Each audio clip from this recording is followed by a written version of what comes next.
राजेश, देखिए, जो हथियार आ रहे हैं 19 देशों से, अगर हम एयरक्राफ्ट को छोड़ दें, हवाई जहाजों को छोड़ दें, उसके अलावा जो ज्यादातर हथियार आ रहे हैं वो इस प्रकार के हैं कि उनको इस्तेमाल करने के लिए आपको बहुत ज्यादा ट्रेनिंग की जरूरत नहीं है।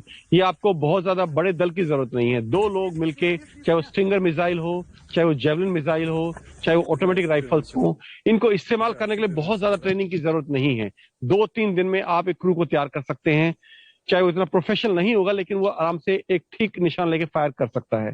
तो इस तरह के हथियार जो आ रहे हैं, वो मुझे लगता है कहीं ना कहीं वेस्ट ये मान चुका है कि यूक्रेन आर्मी आज नहीं तो कल परास्त हो जाएगी, और उनके परास्त होने के बाद वो नहीं चाहते कि ये जो मसला है ये सोल्व हो। वो चाहते हैं कि यूक्रेन में लड़ाई जारी रहे, और इसको जारी रखने का सिर्फ एक तरीका है, गुरिल्ला वॉरफेयर उसके बाद, जिसके लिए बहुत से जवान यहाँ भी तैयार हैं। और इन हथियारों की मदद से वो ये गुरिल्ला वॉरफेयर बहुत लंबे वक्त के लिए चला सकते हैं। और यही अमेरिका और नेटो चाहता है इस वक्त कि ये लड़ाई लंबी खींचे। और जैसे मैं, और इसके लिए बहुत ज्यादा लोगों की जरूरत नहीं है। मैं आपको उदाहरण दे दूं अपने इतिहास से एक, जब शिवाजी ने गुरिल्ला वॉरफेयर शुरू किया था, औरंगजेब की फौज बहुत बड़ी थी, इससे कई गुना बड़ी थी, लेकिन उन्होंने अगर औरंगजेब की फौज को यही गुरिल्ला वॉरफेयर से परास्त किया था। वही शिवाजी जी की टैक्टिक्स जो हैं गुरिल्ला वॉरफेयर की, अभी भी यूज होती हैं, और अर्बन वॉरफेयर में यही यहाँ होने वाला है। Over to you. बहुत शुक्रिया इस पूरी जानकारी के लिए राजेश आपका। गुरिल्ला वॉरफेयर जिसका जिक्र बार बार राजेश कर रहे हैं, घात लगाकर इंतजार करो, मारो और भाग जाओ, गुरिल्ला में यही होता है। और उसी की तैयारी में इस वक्त वहां पर यूक्रेनी नागरिक, इंतजार किया जा रहा है अगर कीव के भीतर दाखिल होती है रूस की सेना, फिर आगे क्या होगा इस पर लगातार आज तक की नजर बनी रहेगी। इन सबके बीच बड़ी खबर आपको ये भी देते चले, 4 वायुसेना के विमान 800 भारतीयों को लेकर हिंदुस्तान आने वाली है। ये बड़ी जानकारी इस वक्त निकलकर सामने आ रही है। कुछ जोड़ना चाह रहे हैं राजेश, आप जल्दी से कुछ बोलना चाह रहे हैं राजेश? मैं सिर्फ ये बोलना चाह रहा था कि मैंने पहले आपको बोला था कि धमाका हुआ है नहीं है, मैं श्योर नहीं हूँ, वो धमाका ही था। क्योंकि अभी जब आपसे मैं हाथ उठाया मैंने, उस वक्त यहाँ दोबारा एक धमाका हुआ है। इसका क्या अर्थ है ये रात को पता लगेगा, लेकिन धमाके 2 हो चुके हैं अभी।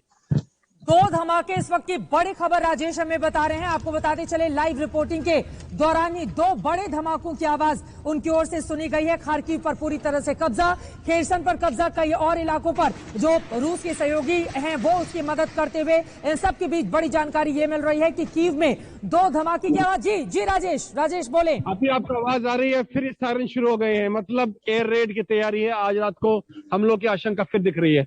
आज पूरे दिन एयर रेड का सायरन नहीं बजा है। ये अगर अभी आपको आवाज आ रही है तो फिर बच गया है, और ये धमाके हुए हैं अभी 2 धमाके यहाँ। तो मुझे लगता है कहीं ना कहीं आज रात को भी अंदेशा है कि शायद एयर रेड हो सकते हैं। 2 धमाके हो चुके हैं और एयर रेड सायरन अभी बज चुका है। इसका मतलब यही है कि शायद और धमाके होने की आशंका है या एयर रेड की आशंका है। Over to you. हम इसे सुन भी पा रहे हैं राजेश, जिस तरह की इस वक्त स्थिति वहां पर बनी हुई है। कीव में वो कौन कौन सी इमारतें हैं जो रूसी टारगेट का हिस्सा हो सकती हैं? राजेश, एक सेकंड प्लीज।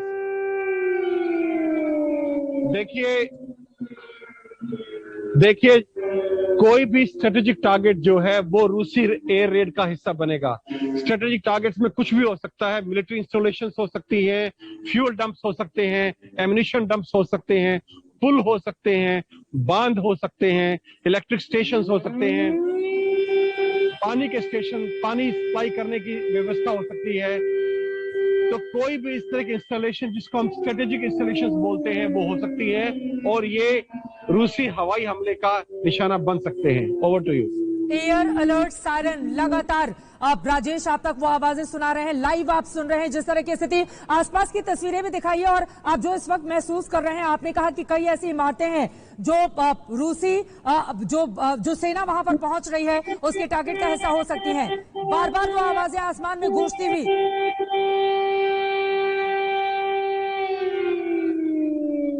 देखिए, अगर आप दूर देख सकते हैं जहां सड़क खत्म होती है, पीले रंग का बालू नजर आ रहा होगा आपको, वहां कुछ सैनिक खड़े हैं और उन्होंने ऑब्स्टेकल्स बनाए हुए हैं सड़क के ऊपर।